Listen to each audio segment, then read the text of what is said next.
that have been shot to be put together to convey an idea or a message that you're trying to convey. So these shots are generally taken with the idea of a longer narrative in mind, in which all these shots fall into their place. Most of these shots are planned in advance before going into the shooting phase itself, which is known as pre-production.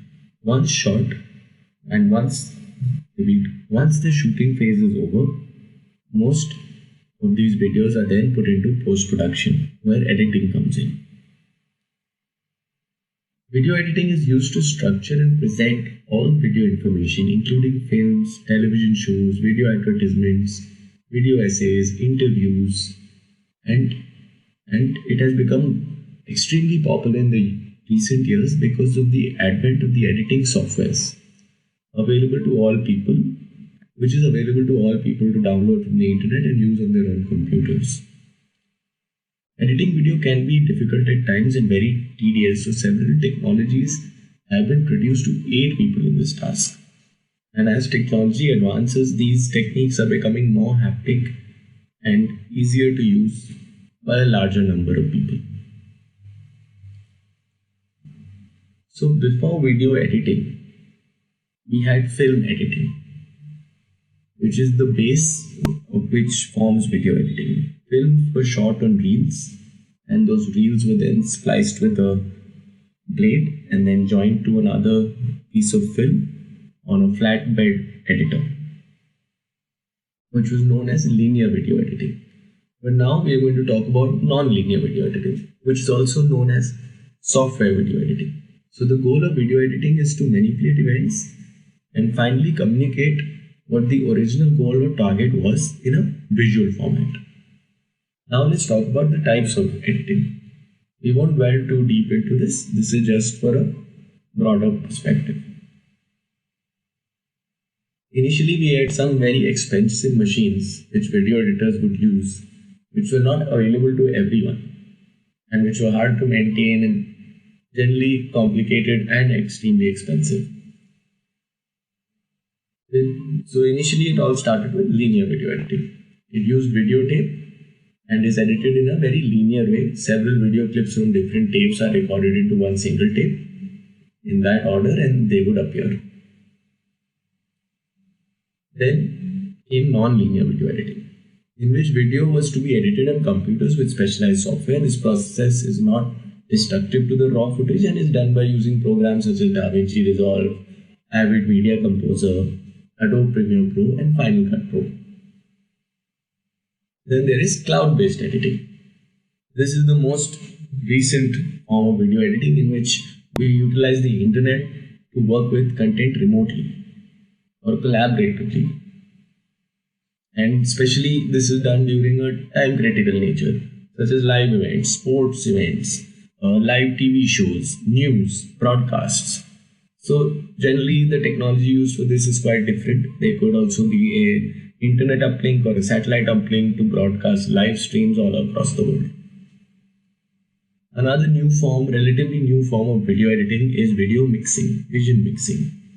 It is used when working with line television or video production environments where a vision mixer is used to cut live feed coming from several cameras in real time.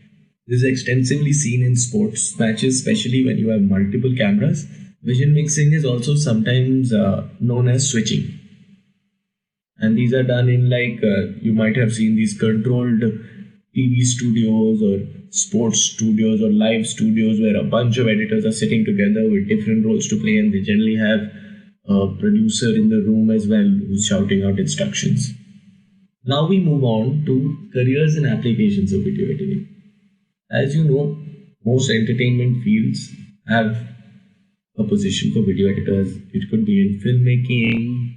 Under filmmaking, you will have your motion pictures, you will have documentaries, you will have series. Even YouTube is full of filmmakers and video producers constantly making engaging content for everyone to view. The news is another key player when it comes to hiring video editors. They need a lot of editors and a lot of time to keep producing content. Sports again is somewhere where we see a lot of job openings for video editors. and television, especially the serials which are made on a daily basis, season to season, episode to episode, also need editors. Advertisements as well.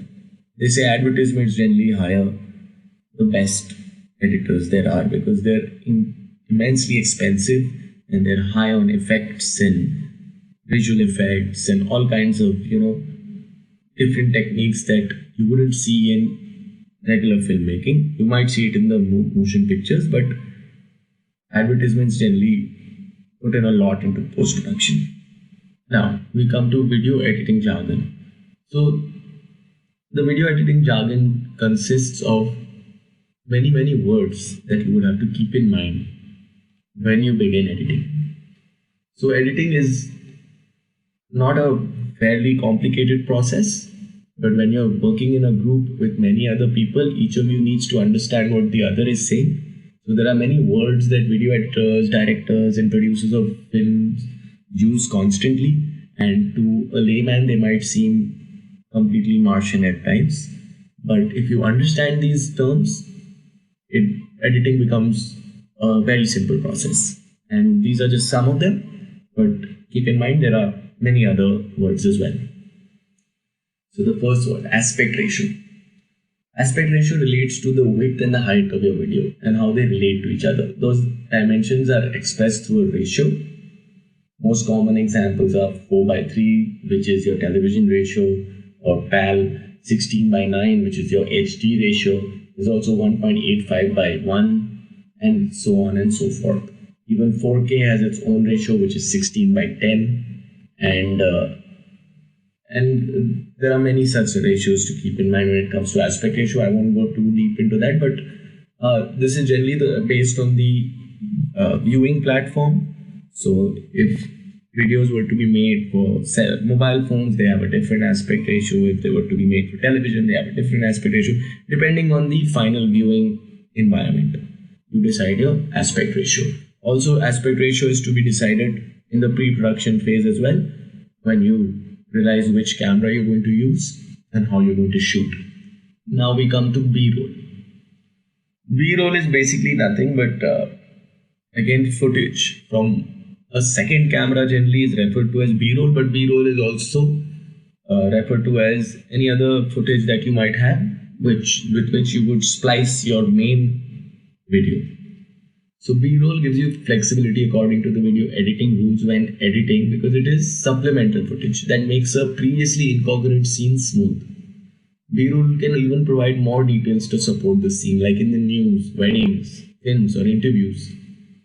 Suppose you were shooting footage of a person walking in a park and you wanted to shift to a new view of the subject. A B-roll like the image of a park can be inserted to make the transition easy on the eyes. Bitrate. For every second in the video, there is a thing known as the bitrate or the data rate. It is the amount of data used each second. This is most commonly measured in kilobits per second. kbps or mbps is the other. However, this generally defines the quality of your video as well. If you add the output size, as in how big the final file would be once exported. So a lower bitrate gives a smaller file size, which is easy to upload and share on platforms such as WhatsApp, Instagram, and things like that. Whereas a higher bitrate will be a higher quality, basically for movie viewing and when you don't really care about the size of the final output. Close-ups. Close-ups are shots that frame the subject tightly. So, for example, if the subject were a person, the close-up would be filled with their face in the frame. The frame would just be their face. You can even go closer and just the eyes. That would be an extreme close-up. Color temperature. Color temperature is measured in the unit Kelvin and the scale ranges from cool to warm. The video editing terms refers to the visible light in a shot. For instance, cooler color temperatures have a bluish tint and hotter temperatures tend to appear more red or orange. This is a slightly more complex concept which we will not get into too much right now. Compression. Compression is the process of reducing the amount of data in the video file. This makes the uploading and downloading processes for your videos much quicker. While it does take time to compress your video, it can save a lot of time later. This is related to bitrate in some sense, and also formats and file codecs, so we won't get much into compression either. Crop factor comes from the camera and the sensor. Actually, original film would have been 35 mm.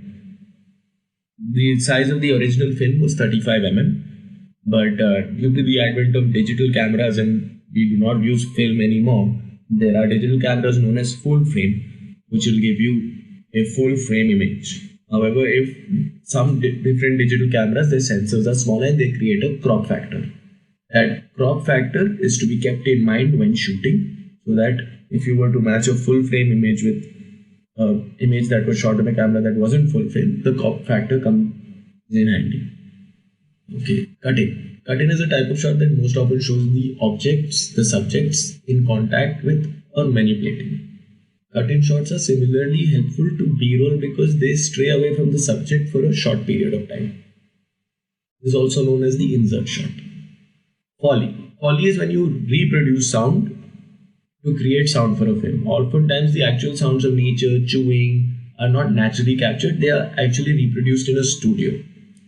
There are many Foley artists that come into a studio and create, like, if you were to watch Jurassic Park, the shaking of the leaves, the running of the animals, these are all done in studios with Foley artists. Frame rate. Frame rate is the rate at which your shutter cycles through opening and closing, or when the shutter sensor captures video in a second period. Common frame rate examples are 24, 25, 29.97, 30, 50, 60. The frame rate is also expressed through frames per second, FPS. We will get into that later, but higher frame rate generally means a larger video output as well. HDMI, High Definition Media Interface. I think a lot of us have heard of this. These are connectors that digitally carry audio and HD video to a television. And in a production studio, you generally connect HDMI to your screen so that you have multiple screens to edit on. J-cut. J-cut are used when editing footage to have the audio from the next shot precede the video. A J-cut is not short for jump cut. The name actually comes from the shape a J-cut makes when you're editing on a program's timeline. Jump cut. Jump cuts make your production look amateur because they are abrupt changes between sequential clips. The subject in a production that has jump cuts appears to jump across the screen from one spot to the other. The shots don't fit together to prove disruptive to the audience. But then again, jump cuts are also used to jump through time and space within a linear narrative. L-cut, the exact opposite of J-cuts, because the video is edited so that the video's image changes from one shot to the other, but the intentional shot's audio continues into the next clip. Like a J-cut, an L-cut has its name because of its appearance in the timeline of your editing software. Lower third. The name of this video editing term, lower third, derives from the rule of thirds. We will get to that in a while. A lower third is a type of title used commonly by news broadcasters, YouTubers, vloggers, and interviewers. It is generally information put in the lower half of the screen to convey people's names, company logos, and certain other information. Memory bank is surprisingly not the same as a memory card. It is memory banks are more similar to memory box in that they capture a certain time or event in someone's life. The difference is a memory bank does this through video, not by keeping the physical objects. Memory banks often use natural sounds rather than Foley, are set to music, document travel, or importantly, they can simply record moments in daily life. Non-linear editing we had spoken about earlier. Pans. Pans are fixed and horizontal movements made with your camera. They are the opposite of tilts.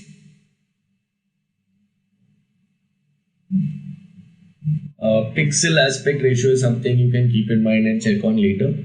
We will not get into it. A press kit. Press kit generally provides information about your production to the press so as to promote it.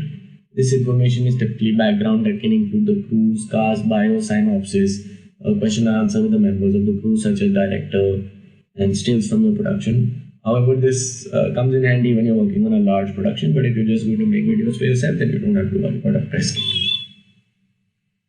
Resolution again is similar to your aspect ratio. Resolution refers to the actual number of horizontal and vertical pixels your video contains. For example, 1920, 720, 480, these are all different types of resolutions. Shortlist. The shortlist is essentially a checklist of all shots the videographer wants to include in the production. By planning shots ahead of a shoot, you can be more efficient with your time, and your productions will also have a sense of direction and motion. A storyboard consists of drawings that illustrate all of the scenes in your production. The organized and direct way to visualize what needs to be shot or animated. Sync. A production is synchronized when the audio aligns with the video imaging. This is generally done when you have a separate audio recording device and a separate camera, and you need to sync the audio to the video. Now we come to the rule of thirds. The rule of thirds is a helpful grip to keep in mind when shooting footage because it makes your production aesthetically pleasing. Imagine a tic-tac-toe board aligned directly over your image, the grid. The grid for the rule of thirds looks like a tic-tac-toe board because it separates the image into 9 separate sections. The rule of thirds suggests that points of interest line up with the lines or intersections on the grid. As you can see in this image, the woman is aligned to the top right grid, the intersection of the top right grids, and that is basically separating the image into 3 distinct portions. Another thing is a 3-point lighting. This is one of the simplest and most useful lighting techniques. Right now we won't get much into it, but it just means that 3 lights are used to fill a frame. Tilts. Tilts are vertical movements made with your camera that are fixed. Tilts are the opposite of pans. White balance is another concept that we will not get into now, but a proper white balance is categorized by the whites in an image truly being the color white. An improper white balance can give you a yellowish tint or a bluish tint to your video. Wide angle. These are lenses that have short focal length with respect to the body of the lens. These lenses include more of the subject